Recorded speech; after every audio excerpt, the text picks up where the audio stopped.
नमस्कार, खबर उत्तराखंड में आप सभी का स्वागत है। मैं हूं आपके साथ रूपाली शर्मा। तो चलिए बुलेटिन की शुरुआत करते हैं।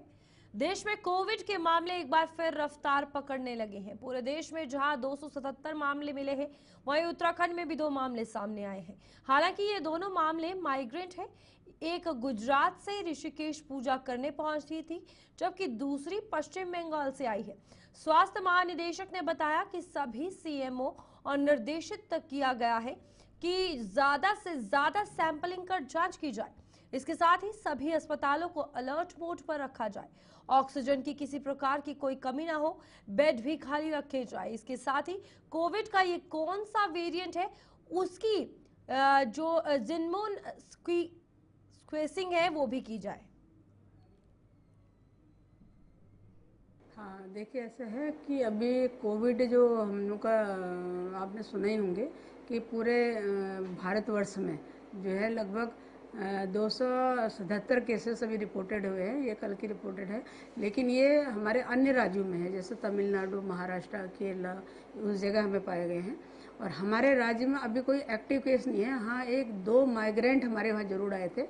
एक हमारे जो है वहाँ से आई थी, ये बेंगलोर से, और एक गुजरात से, जो कि अभी एडमिट है वहाँ पर। लेकिन जो गुजरात से आई है 57 ईयर ओल्ड है वो, और वहाँ यहाँ पूजा और उसके लिए आई थी ऋषिकेश में।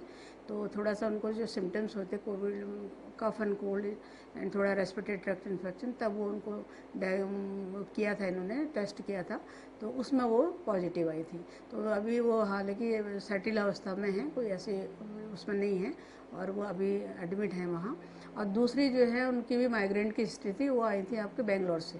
तो वो डॉक्टर ही है थी मतलब, तो लेकिन वो भी अभी सेटल्ड है और अभी होम में ही है, वो घर में उनका ट्रीटमेंट चल रहा है। तो ऐसी कोई हमारे राज्य में ऐसा कोई एक्टिव केस अभी रिपोर्ट नहीं हुआ है। हाँ, हम लोगों ने जो प्रिकॉशंस क्या क्या लेने हैं, और जो हम लोग को जो एक तरह से जो होना चाहिए, जो हमको गवर्नमेंट ऑफ इंडिया से और जो हमारे स्टेट नोडल जो है IDSP, उनके द्वारा हमको जो गाइडलाइंस प्रोवाइड की है कि आपको सैम्पलिंग बढ़ानी है और आपको निगरानी रखनी है। और साथ में जो है जो भी अगर केस आते हैं तो उनकी जीनोम सीक्वेंसिंग हमें करानी है, ताकि हम पता कर सकें कौन सा ट्रेंड हमारा ये आया है अभी जो वेरिएंट है। और साथ में जो है हमने ये सारे निर्देश दे दिए हैं कि वे अपनी तैयारी पूरी रखें। जैसे आपको पता ही है कि कोविड के दौरान हम लोगों की तैयारियाँ थी, तो इस उसमें भी हमने ये VC भी ले लिया सारे CMOs को, और निर्देश भी दे दिए गए हैं मेरे द्वारा कि अपने ऑक्सीजन बेड है या ऑक्सीजन कंसंट्रेशन है, ये और ये सब ऑक्सीजन प्लांट है, ये अपने एक्टिव रखें और सैम्पलिंग थोड़ा बढ़ा लें, और ताकि अगर कोई केस आता है तो उसका जीनोम सीक्वेंसिंग करा लें। तो ये मेरे निर्देश हमारे जा चुके हैं। चलिए, इसी पे हमारे साथ धनराज गर्ग हमारे संवाददाता हमारे साथ जुड़ चुके हैं। उत्तराखंड में धनराज, कोरोना को लेकर क्या कुछ स्थिति सामने आ रही है? क्योंकि 2 केसेस जो दोनों बाहर के आए हैं, वहां पर ऑलरेडी हाई अलर्ट कर दिया गया है, क्योंकि काफी ज्यादा केसेस वहां सामने आ रहे हैं। इस बीच देहरादून की क्या कुछ स्थिति है और उत्तराखंड की क्या कुछ स्थिति है? जी बिल्कुल, देखिए जिस तरीके से पूरे प्रदेश के अंदर ही नहीं बल्कि पूरे देश के अंदर जो कोरोना के मामले हैं वो रफ्तार पकड़ने लगे हैं, और एक बार फिर कहीं ना कहीं कोरोना ने उत्तराखंड में भी दस्तक दे दी है, क्योंकि उत्तराखंड के अंदर भी जी। 2 मामले ऐसे निकले हैं कि जिसके अंदर कोरोना की पुष्टि हुई है। आपको बताता चलूं कि जिस तरीके से 2 लोगों के अंदर ये कोरोना की पुष्टि है, हालांकि राहत की बात यह है कि दोनों ही लोग कहीं ना कहीं अन्य राज्य से आते हैं, यानी कि एक गुजरात से आया था तो एक पश्चिम बंगाल से आए थे, और दोनों ही महिलाएं, और दोनों ही महिलाओं के अंदर कोरोना की पुष्टि की गई है। हालांकि जो स्वास्थ्य विभाग है वो कहीं ना कहीं अब सख्त होता हुआ नजर आ रहा है, क्योंकि अलर्ट मोड पर रहने के निर्देश महानिदेशक की तरफ से दिए गए हैं, DG हेल्थ की तरफ से दिए गए हैं। यानी कि कहा जा सकता है कि सभी अस्पतालों को निर्देश दिए गए हैं कि जी। वो अपने यहाँ कोरोना की जो गाइडलाइंस है उसका पालन कराना शुरू करें, यानी कि जो सोशल डिस्टेंसिंग है उसका पालन किया जाए। इसके साथ ही हैंड वॉश करने का पालन किया जाए, और इसके साथ लगाने का जो गाइडलाइंस होती है कोरोना में वो उसके भी निर्देश दिए गए हैं। और मैं देखिएगा आपकी ये भी बता दूं कि जो कोरोना के मामले 2 उत्तराखंड के अंदर निकले हैं, वो एक गुजरात से आई थी जो कि ऋषिकेश के अंदर जी। पूजा अर्चना करने के लिए पहुंची थी। हालांकि उनको अस्पताल में भर्ती करा दिया गया है और उनकी हालत बिल्कुल सही है, लेकिन उसके बावजूद भी जो स्वास्थ्य विभाग है वो कहीं ना कहीं सख्त होता हुआ नजर आ रहा है, क्योंकि DG हेल्थ की तरफ से सभी CMO को भी निर्देश दिए गए हैं कि अपने अस्पतालों की देखरेख करें, उनको किसी भी तरह की कोई दिक्कत ना हो, किसी भी कोई भी यदि इस तरह का मरीज आता है, इस तरह के लक्षण पाए जाते हैं, उसको क्वारंटीन करने का काम भी कहीं न कहीं स्वास्थ्य विभाग अब करेगा। और वहीं देखिएगा कि तमाम अस्पतालों जी। में जो ऑक्सीजन की कमी हमने देखा था कि जब दूसरी वेव कहीं न कहीं कोरोना की आई थी, तो उस दौरान जो ऑक्सीजन की कमी देखने को मिली थी, तमाम लोगों को ऑक्सीजन की कमी हुई थी। इस बार वो कमी ना महसूस हो, उसको लेकर भी निर्देशित कर दिया गया है कि तमाम अस्पताल कहीं न कहीं उस ऑक्सीजन की पूर्ति करने का काम जल्दी करें, क्योंकि जिस तरीके से 2 मामले निकल कर सामने आए हैं, तो इससे लगता है कि आने वाले समय में अन्य मामले भी निकल कर सामने आ सकते हैं, क्योंकि उत्तराखंड की इस समय चार धाम यात्रा भी चल रही है और चार धाम यात्रा में सिर्फ प्रदेश के ही नहीं बल्कि देश-विदेश तक के लोग आ रहे हैं, तो कहीं न कहीं उससे भी कहीं न कहीं कोरोना के जो मामले हैं बढ़ने की ठीक। उम्मीद जताई जा रही है और उसको देखते हुए अभी से ही डॉक्टरों को सतर्क कर दिया गया है, सभी को अलर्ट मोड पर कर दिया गया है कि यदि उनको किसी भी मरीज के अंदर इस तरह के लक्षण मिलते हैं, तो उनको तुरंत क्वारंटीन करें और उनका इलाज शुरू करें। जी। धनराज, यहाँ पर चार धाम यात्रा का ही एक सबसे अहम सवाल है। यहाँ पर जिस तरीके से हेल्थ एडमिनिस्ट्रेशन पूरा काम कर रही है, लेकिन यात्रा मार्ग पर लोग जो है भारी संख्या में होते हैं। हालांकि वहाँ पर स्टाफ होता है, मेडिकल स्टाफ होता है, हर कोई निगरानी में है, लेकिन लोगों को अलर्ट रहने के लिए, उन्हें इस चीज के लिए जागरूक करने के लिए, या फिर मेडिकल स्टाफ वहाँ ऑन ग्राउंड किस तरीके से काम कर रहा है? जी, बिल्कुल देखिए, आपको बता दूँ कि जब चार धाम यात्रा शुरू होती है, तो उससे पहले कहीं न कहीं मुख्यमंत्री पुष्कर सिंह धामी ने सभी विभागों को निर्देश दिए थे कि यात्रियों को किसी भी तरह की दिक्कत नहीं होनी चाहिए। और उसको देखते हुए जिस तरीके से अब कोरोना ने अपनी दस्तक दी है, तो इसको देखते हुए कहीं न कहीं स्वास्थ्य विभाग को भी अलर्ट मोड पर रहने के निर्देश मुख्यमंत्री पुष्कर सिंह धामी की तरफ से दिए गए हैं और साफ तौर पे कहा गया है कि चार धाम में आने वाले जितने भी यात्री हैं, जी। वो पहले अपनी जो स्वास्थ्य चेकअप है, वो करा कर आएँ। और यदि किसी को कोई दिक्कत होती है क्योंकि तमाम जो टीमें हैं वो चार धाम यात्रा में जुटी हुई है स्वास्थ्य विभाग की और जगह-जगह पर कैंप भी लगे हुए हैं कि यदि किसी यात्री को किसी तरह की दिक्कत होती है, खांसी हो, जुकाम हो या फिर फीवर हो, इस तरह की यदि कोई दिक्कत आती है तो वो तुरंत वहाँ पर चेकअप कराएँ और चेकअप के बाद जो डॉक्टरों की सलाह है उसको मानें। कई बार के जी। डॉक्टरों को लगता है कि इसके अंदर कोई कोरोना के लक्षण है तो कहीं न कहीं डॉक्टरों को उसको क्वारंटाइन करने का काम भी करेंगे। तो इसी तरीके से देखिएगा कि कहीं न कहीं प्रभाव ज़रूर चार धाम यात्रा पे पड़ बिल्कुल। सकता है इस कोरोना का, क्योंकि जिस तरीके से अभी कोरोना आपने देखा होगा पिछली वेव में भी चार धाम यात्रा को रोकना पड़ा था। तो हो सकता है कि यदि मामले अधिक बढ़ते हैं तो चार धाम यात्रा पर ब्रेक भी लग सकता है। लेकिन अभी ये कहना मुश्किल होगा कि आखिर जो स्वास्थ्य विभाग है वो अलर्ट मोड पर हो चुका है और तमाम जो यात्रियों को सुरक्षित करने के निर्देश मुख्यमंत्री पुष्कर सिंह धामी की तरफ से दिए गए हैं, उसको लेकर जागरूकता भी कहीं न कहीं यात्रियों के धनराज, अंदर यहाँ पर बढ़ने सबसे का काम पहली स्वास्थ्य विभाग बात की तरफ से किया जा कोविड रहा है। 19 आना, जिसके बाद लोग ऑलरेडी फिजिकली मेंटली खुद को प्रिपेयर कर चुके थे। फिर ओमिक्रॉन आया, लोग ऑलरेडी प्रिपेयर थे। इस बार दोबारा JN1 वेरिएंट आया है। तो यहाँ पर ओवरऑल स्थिति ये है कि हेल्थ एडमिनिस्ट्रेशन तो अपना काम कर रही है, लोग ऑलरेडी इस चीज के बारे में जानते हैं, इम्प्लीमेंट करना कितना ज्यादा जरूरी है। और ये भी बताइएगा कि जो हॉस्पिटल्स में क्वारंटीन सेंटर बनाए गए थे या जो भी सैंपलिंग की फैसिलिटीज दी गई थी, क्या वो प्रॉपरली काम कर रही हैं? जी, बिल्कुल देखिए, जिस तरीके से आपने ज़िक्र करा 2019 का जो वेरिएंट आया था उसको लेकर तो कहीं न कहीं उसमें काफ़ी दिक्कतों का सामना कहीं न कहीं परसना पड़ा था। स्वास्थ्य विभाग की टीमों को भी कहीं न कहीं परेशानियों का सामना करना पड़ा था, क्योंकि किसी को ये जानकारी नहीं थी कि आखिर ये बीमारी है क्या? जी। लेकिन जैसे-जैसे आपने देखा कि उसके बाद एक और वेरिएंट कोरोना का आया, उसके बाद कहीं न कहीं लोगों के अंदर जागरूकता भी बढ़ी कि लोगों को समझ में आया कि इससे बचने के लिए क्या उपाय करने चाहिए। तो कहा जा सकता है कि इस बार का जो वेरिएंट आ रहा है JN1, इसको लेकर कहीं न कहीं पहले से ही जो लोग हैं वो जागरूक हो चुके हैं, क्योंकि बिल्कुल। पहले से ही पता है कि कोरोना में किस तरह की जागरूकता उनको रखनी है, यानी कि किस तरीके से उनको अपने आप को सँभालना है। तो इस तरह की जागरूकता कहीं न कहीं इस बार विभाग के काम ज़रूर आएगी, क्योंकि जो पिछले वर्ष हमने माफ़ी चाहूँगा, जो पिछले वेरिएंट में हमने देखा कि जिस तरीके से कोरोना लगातार फैला था, तो उत्तराखंड के अंदर भी तमाम तरह के केस निकल कर सामने आए थे और कई ठीक है। अस्पतालों को क्वारंटीन बनाने का काम किया गया था। लेकिन अब देखिएगा कि स्वास्थ्य विभाग को अलर्ट मोड पर किया गया है, तो कहीं न कहीं क्वारंटीन बनाने का काम ज़रूर किया जाएगा, क्योंकि जिस तरीके से मामले बढ़ रहे हैं, क्योंकि इसके अंदर 277 मामले निकल कर सामने आ चुके हैं और उत्तराखंड में भी जिनमें से 2 मामले निकल कर सामने आ चुके हैं। तो इसको देखते हुए कहीं न कहीं ठीक है। सतर्क स्वास्थ्य विभाग ज़रूर हो चुका है और तमाम अस्पतालों में जो व्यवस्था है उसको सुधारने का काम शुरू कर दिया गया है। यानी कहा जाए कि जो सरकारी अस्पताल है, उनकी जो व्यवस्थाएं हैं वो दुरुस्त हो, उसके लिए निर्देशित भी सीएमओ को कर दिया गया है। ठीक है धनराज, बहुत बहुत शुक्रिया इस हवाले से जानकारी देने के लिए। तो यहाँ पर कोविड ने एक बार फिर से दस्तक दे दी है और इस बार JN1 नया वेरिएंट है और हालांकि यहाँ पर हेल्थ एडमिनिस्ट्रेशन पूरे तरीके से काम कर रहा है, लेकिन ये जिम्मेदारी आम नागरिक की भी है कि अगर इस तरीके के लक्षण पाए जाते हैं तो तुरंत डॉक्टर से सलाह लें और खुद को क्वारंटाइन करें अगर आप कोविड पॉजिटिव पाए जाते हैं। आगे बढ़ेंगे जहां पर गर्मी बढ़ने के साथ ही लोग डायरिया और वायरल बुखार का शिकार होने लगे हैं, जिसका असर रुड़की के सिविल अस्पताल में देखने को मिल रहा है। वहीं सिविल अस्पताल की OPD में मरीजों की संख्या 500 के पार पहुंच गई है। सिविल अस्पताल में पर्चा बनवाने से लेकर OPD में डॉक्टरों के कक्ष में मरीजों की लाइन लगी रही, जिसमें अधिकतर मरीज वायरल बुखार, उल्टी, दस्त और डायरिया का शिकार थे। वहीं सिविल अस्पताल के CMS डॉक्टर संजय कंसल ने कहा कि गर्मी का प्रकोप के कारण लोग और बच्चे वायरल, उल्टी, दस्त और डायरिया का शिकार हो रहे हैं। अस्पताल के सभी 40 बेड मरीजों से फुल है। साथ ही हीटवेव के मरीजों के लिए भी सभी व्यवस्थाएं अस्पताल में पूरी की गई है। लगभग 500 से 700 नए और पुराने मरीज मिलके आ रहे हैं। 500 से ऊपर नए मरीज प्रतिदिन आ रहे हैं और उसमें सभी तरीके के मरीज हैं।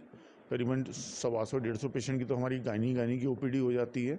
इसके अलावा करीबन 150 से 200 मरीज हमारे मेडिसिन OPD में आ रहे हैं और उसमें कुछ मरीज डायरिया वोमिटिंग के भी हैं और हम वार्ड भी हमारा लगभग इस टाइम फुल ही चल रहा है। 40 बेड का पूरा वार्ड फुल चल रहा है। तो और हम लोगों ने गर्मी से बचने के लिए कूलर अभी वार्ड्स में और इमरजेंसी में सब जगह लगा दिए हैं मरीजों के लिए, जिससे कि कोई हीट वेव आती है तो मरीज को यहाँ पर समुचित इलाज पूरा मिल जाए। यहाँ पर हीट वेव से बचने के भाई यही है कि जनता से निवेदन है कि धूप में ज़्यादा ना निकलें और पानी की मात्रा का सेवन अधिक से अधिक करते रहें। बाहर का कम से कम खाएं और घी तेल का पूर्ण परहेज करें। पहाड़ों की रानी मसूरी में भारतीय जनता पार्टी द्वारा ऑपरेशन सिंदूर की ऐतिहासिक विजय के उपलक्ष्य पर तिरंगा शौर्य सम्मान यात्रा निकाली गई। ये यात्रा मसूरी के टिहरी बस स्टैंड से मॉल रोड होते हुए गांधी चौक पहुंची। उत्तराखंड के कैबिनेट मंत्री गणेश जोशी के साथ बीजेपी युवा मोर्चा की राष्ट्रीय उपाध्यक्ष नेहा जोशी, पालिका अध्यक्ष मीरा सकलानी सहित विभिन्न संगठनों और विद्यालयों के छात्र छात्राओं व स्थानीय लोगों ने बढ़ चढ़कर प्रतिभाग किया। तिरंगे की शान और सेना के पराक्रम को नमन करते हुए यात्रा के दौरान पूरे नगर देशभक्ति के नारों से गूंज उठा। लोगों ने हाथों में तिरंगा लेकर भारत मां के जयकारे के नारे लगाए। पहलगाम के अंदर हमारे नियत्थे टूरिस्ट के ऊपर पाकिस्तान ने कायराना हमला किया था। कई बहनों का सिंदूर उसमें उड़ा था। उसका बदला लेने के लिए भारत की सेना ने ऑपरेशन सिंदूर, जिसको मोदी जी ने नाम दिया, कार्रवाई की।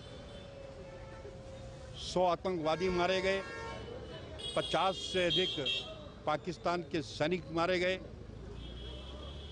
9 एयरबेसों को तबाह कर दिया, 20 चौकियां उनकी तबाह कर दी। अगर 2 दिन युद्ध होता तो पाकिस्तान समाप्त हो जाता। जब पाकिस्तान को हार सामने दिखाई दे रही थी तो उसने वहाँ की डीजीओ ने भारत की डीजीओ से बात की और 3 घंटे की वार्ता के बाद भारत की शर्तों पर सीज फायर हुआ। ये इतिहास गवाह है, जब आमने सामने की लड़ाई है पाकिस्तान को हार देखनी पड़ी है। हमारी सेना ने पिछले दिनों पाकिस्तान के घर में घुसकर जो आतंकवादी ठिकाने थे, जो उनकी सरकार के संरक्षण में चल रहे थे, उनको नुकसान पहुंचाया। कोई सिविलियन कैजुअल्टी ना करते हुए आतंकवादियों को मार गिराया। आज एक संदेश के रूप में, एक मैसेज के रूप में पूरे भारत में इस तरीके की तिरंगा यात्राएं होने आप देखेंगे। हर वर्ग का व्यक्ति यहाँ मौजूद है। कोई दल नहीं है, कोई पार्टी नहीं है, कोई समूह नहीं है, कोई संगठन नहीं है। सिर्फ भारत माता की जय का नारा है, हमारा तिरंगा झंडा है, जिसके नीचे हम सब खड़े हैं। और मसूरी में आज ये ऐतिहासिक यात्रा हुई है। मुझे लगता है कि कोई बड़ी बात नहीं होगी कि हमारे उत्तराखंड की सबसे भव्य, सबसे बृहद यात्रा हमारे इस मसूरी में हुई और आम जन, हर कोई व्यक्ति, सीनियर सिटीजन्स भी हैं, महिलाएं हैं, बच्चे हैं, बड़ी संख्या में आज यहाँ सम्मिलित हैं। पाकिस्तान ने आतंकवादियों को आगे करके जिस तरह से भारत के लोगों पर हमला किया वो अत्यंत शर्मनाक था। और मोदी जी ने अपने रणनीतिकारियों के साथ बैठ करके रक्षा मंत्री, विदेश मंत्री और सेना के जो जनरल, तीनों सेनाओं के, उनके साथ बैठ करके जो रणनीति बनाई, तो आतंकी ठिकानों को नेस्त नाबूद करने के साथ पाकिस्तान के पूरे रक्षा तंत्र को भी नेस्त नाबूद करने का काम किया, एयर डिफेंस सिस्टम को खत्म करने का काम किया और ये बता दिया पूरी दुनिया को कि भारत की तरफ जो आंख उठाकर देखेगा उसका मुंह तोड़ जवाब देंगे। और आज सैनिकों के इस बहादुरी के लिए पूरा देश उनके सामने नमन है, श्रद्धा पूर्वक उनका जो है। वहीं भारतीय सेना के सम्मान में विशाल तिरंगा यात्रा निकाली गई। तिरंगा यात्रा का जगह जगह पुष्प वर्षा कर स्वागत किया गया। प्रत्येक व्यक्ति के हाथों में तिरंगा झंडा लहरा रहा था। इस दौरान भारत माता की जय के उद्घोष से गूंज उठा।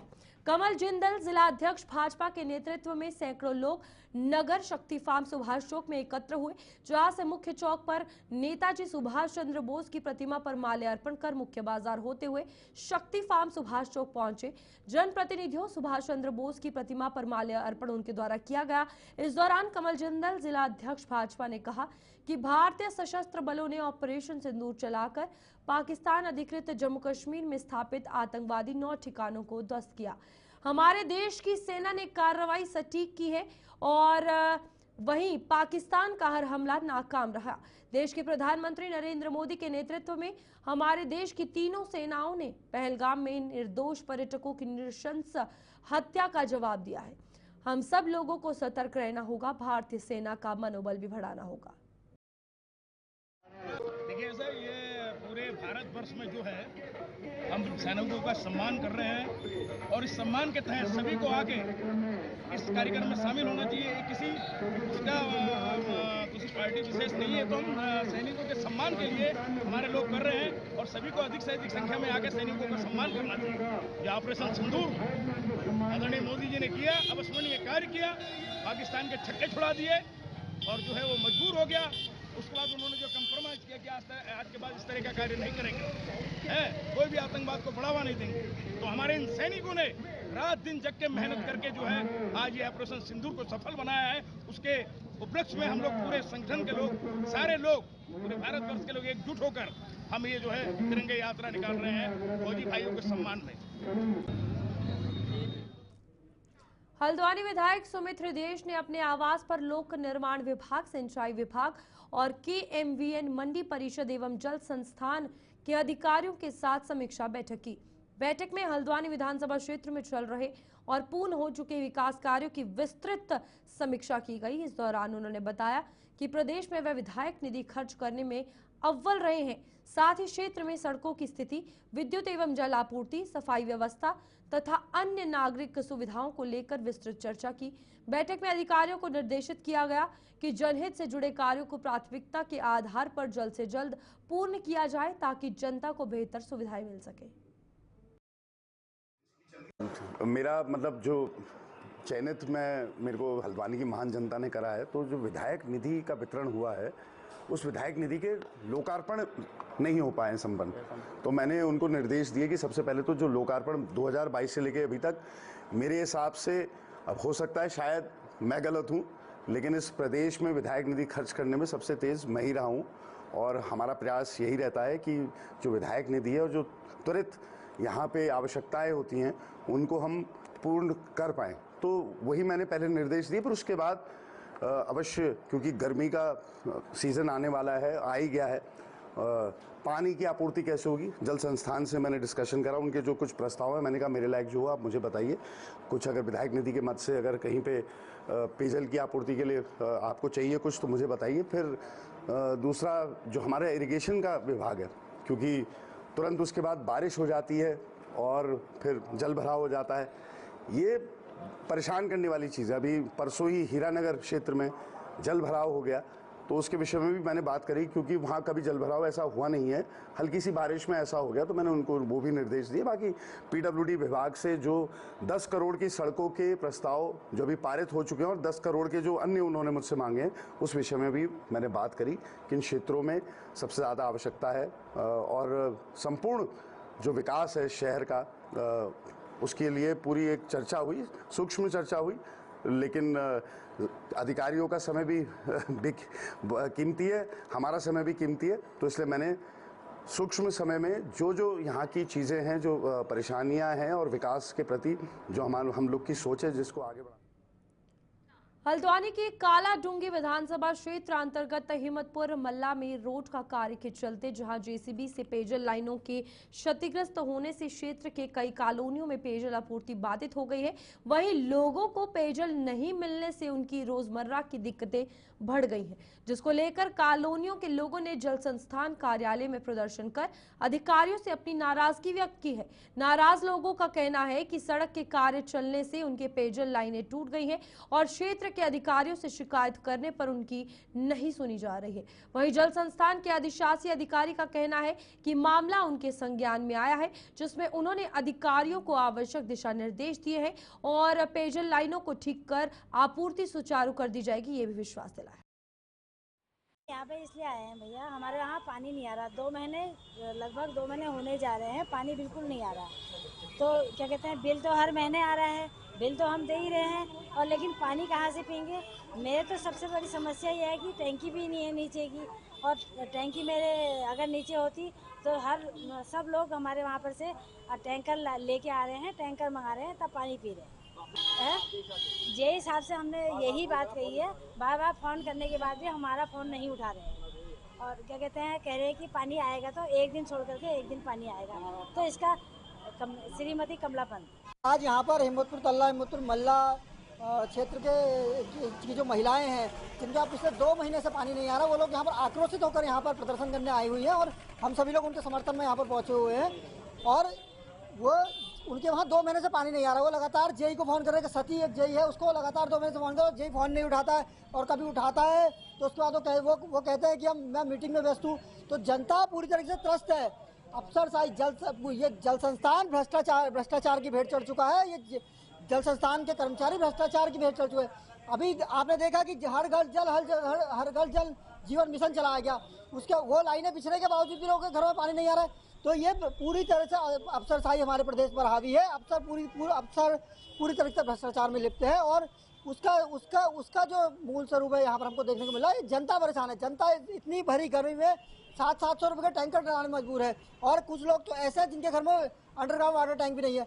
तो वो उन सब की समस्याओं को लेकर आज हम सब लोग यहाँ पर पहुँचे, और अगर जल संस्थान जल्द से जल्द समस्या का समाधान। जब उनसे वार्ता की गई और संबंधित जेई से पूछा गया संदर्भ में, तो उनके द्वारा अवगत कराया गया कि अभी वहाँ रोड का काम चल रहा है, इसमें लोगों के कनेक्शन भी टूट जा रहे हैं, तो थोड़ी समस्या बढ़ गई है।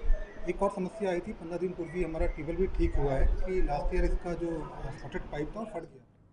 मंगलौर कोतवाली के मोहल्ला पठानपुरा में 21 मई की रात को बारात में गए 2 पक्षों में हुए विवाद के बाद एक युवक की हत्या में शामिल 5 आरोपियों को मंगलौर पुलिस ने गिरफ्तार कर लिया है। पूरे मामले का पुलिस कप्तान प्रेमेंद्र सिंह ढोभाल का खुलासा रुड़की गंगनहर कोतवाली में करते हुए कहा कि 21 मई की रात को मंगलौर से मुजफ्फरनगर गई थी, जिसमें लौटते समय कुछ बारातियों में आपस में किसी बात को लेकर विवाद हो गया। इस घटना में एक युवक की चाकू से गोदकर हत्या कर दी गई थी। साथ ही 3 अन्य गंभीर रूप से घायल हुए थे, जिन्हें हायर सेंटर रेफर किया गया था। पूरी घटना में 6 लोगों के विरुद्ध इसमें मुकदमा दर्ज किया गया, जिनमें से 5 आरोपियों को गिरफ्तार कर लिया गया है। वहीं 6ठे आरोपी की भी तलाश जारी है। 21 तारीख को मंगलौर में समर हत्याकांड के रूप में एक दर्दनाक हादसा हुआ था, जिसमें एक समर नामक एक व्यक्ति की चाकुओं से गोद के निर्मम तरीके से हत्या कर दी गई थी। इसमें 6 लोग लगातार अभी फरार चल रहे थे जो नामजद थे। इसमें पुलिस ने 5 लोगों को पकड़ने में सफलता प्राप्त हुई है। उनसे पूछताछ में ये बात क्लियर हुई, ये बात निकल के सामने आई कि मंगलौर पठानपुरा से एक शादी जो एक बारात यहाँ से मुजफ्फरनगर गई थी, वहाँ पर स्नो स्प्रे को लेके इनके बीच में आपस में विवाद हुआ था। तो वहाँ पर कुछ लोगों के द्वारा बीच में पड़ के उस विवाद को सुलझा लिया गया था, लेकिन दोनों ही पक्ष वापसी में एक ही गाड़ी में जब वापस आ रहे थे, इनके बीच में फिर दोबारा से मनमुटाव हुआ। दोबारा से फिर आपस में इनका झगड़ा स्टार्ट हुआ, जिसमें एक पक्ष द्वारा यहाँ पर अपने यहाँ फ़ोन करके अन्य लोगों को एकत्रित किया गया और मंगलौर आते वक्त इस गाड़ी को रोक के इनके साथ मारपीट हुई। मारपीट में चाकुओं से गोद कर समर की हत्या कर दी गई थी। इसमें जो 6 लोग नामजद किए गए थे, जो 6 पुलिस की जांच में इसमें सभी लोगों के नाम जो प्रकाश में आए थे, उनकी वेयरअबाउट सारे चेक किए गए और इनमें से 5 लोगों की अरेस्टिंग की गई है। एक अभी फरार चल रहा है। अन्य जो भी लोग इसमें सम्मिलित होंगे उनके खिलाफ भी कार्रवाई। चलिए, अभी के लिए बुलेटिन में इतना ही। खबरें आगे भी जारी रहेंगी। आप देखते रहिए गुलिस्तान न्यूज।